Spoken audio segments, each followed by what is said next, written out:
여러분, 덕수궁은 덕수궁일까요? 경운궁일까요? 이게 뭔 소리야?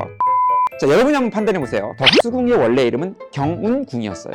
수백 년간 경운궁이라고 불렸죠. 이 경운궁은 원래 임진왜란 때 다른 궁궐이 불탄 이후 임시로 만든 궁궐이었어요. 그러던 것을 고종 때 크게 확장을 합니다. 그러다가 일제강점기가 시작되고 고종은 일본에 의해 강제로 물러나게 되죠. 보통 물러나는 왕에게는 존칭을 붙여주는데 당시 친일파들이 고종에게 붙여준 칭호가 바로 덕수였어요. 오래오래 사십시오, 그런 뜻이에요. 그리고 경운궁 역시도 덕수궁으로 불리게 됩니다. 그래서 일부 학자들은 한일합방 자체가 불법이기 때문에 덕수보다는 원래 이름 경운궁으로 불러야지 맞다 라고 주장을 합니다. 여러분들은 어떻게 불렸으면 좋겠습니까?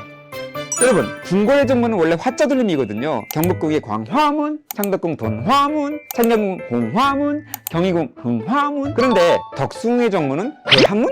Why? 사실 덕수궁의 원래 정문은 궁궐 남쪽에 있었어요. 문 이름 역시도 화자 돌림인 인화문이었죠. 그런데 덕수궁 동쪽으로 큰 대로가 생긴 거예요. 지금도 여러분 광화문 세종로에서 시청까지 엄청 넓은 도로 있죠. 여튼 이 도로에 사람들과 차들이 많아지면서 자연스럽게 남쪽의 인화문보다는 동쪽의 대한문을 정문으로 쓰기 시작합니다. 여러분들, 이러한 디테일 여기서만 알 수 있어요.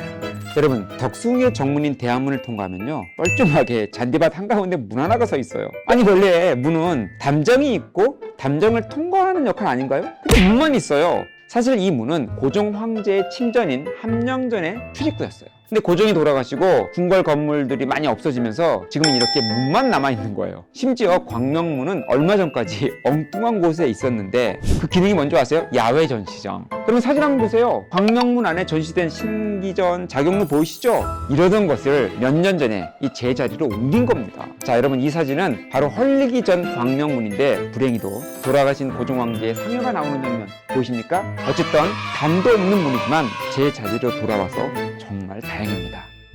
여러분, 이곳은 덕수궁 내 황제의 침전인 함령전이에요. 여러분, 이곳에서 어떤 일이 일어났냐?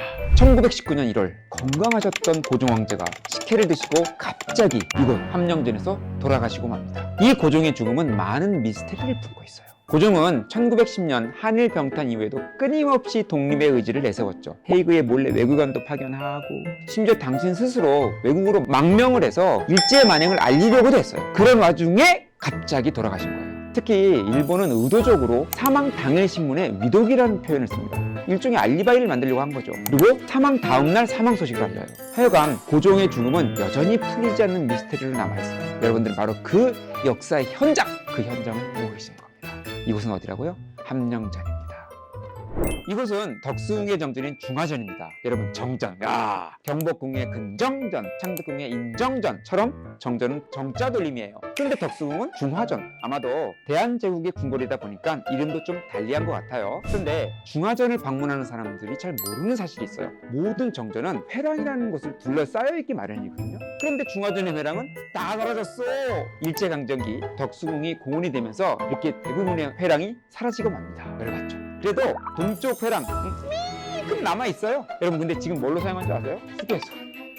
벤치 있어 막 안에. 열받네 또. 또 하나 더 있죠. 중화문. 자, 여기 사진 보세요. 문만 있어. 주변에 회랑 다 없어.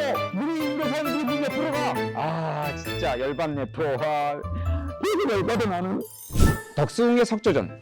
뭐 단어만 딱 들으면 한옥 같죠? 근데 여러분, 사진 보세요. 전형적인 유럽풍의 궁정 건물이에요. 여러분, 한국 사회는 근대기가 있죠. 평등사정도 들어오고 다양한 서양 문물들이 들어왔어요. 일명 개화기라고도 하는데요. 하지만 우리에게는 이 개화기는 그리 좋은 추억이 없죠. 아무래도 일제강점기라는 우울한 역사와 맞물려 있기 때문에 그래요. 하지만 이 시기에 정말 많은 서양 문물들이 궁궐로 들어와 퍼지기 시작합니다. 건축도 마찬가지예요. 석조전은 1900년부터 10년에 걸쳐 완성된 건물인데요. 들어가 보잖아요, 여러분. 마치 유럽 궁전 투어하는 기분이 들 거예요. 황제의 서재, 럭셔리하고 황후의 침실. 아마도 대한제국이 망하지 않았다면 지금의 영국처럼 석조전에는 여전히 황제가 살고 있을지도 몰라요. 여러분, 이곳은 덕수궁의 중명전입니다. 그런데 위치를 보면 덕수궁 담 밖에 있죠. 아니, 어쩌다가. 사실 100여 년 전 덕수궁은 지금보다 훨씬 넓었어요. 그러던 것이 여기 팔려나가고 저기 뜯겨나가고 지금은 요만하게 축소된 거예요. 그러다 보니까 중명전은 덕수궁 담장 밖에 위치하게 된 거죠. 그리고 또 한 가지, 여러분, 이곳은 우리 역사 중 가장 치욕적인 사건, 산치욕, 을사늑약이 체결된 곳이기도 합니다. 일본이 대한제국을 먹고 싶은 거야. 그러려면 주변의 친구들이 도움을 못 받게 해야 돼요. 친구들 도움을 받을 때는 외교관을 파견하거든요. 파견하지 못하게 막아야 돼. 그러려면 외교권을 뺏어야겠죠. 그래서 이토 히로부미는 친일파를 내세워서 가장 먼저 대한제국의 외교권을 빼앗은 거예요. 어디서? 바로 이곳에서. 여러분들은 지금 그 치욕의 역사 현장에 와 계십니다.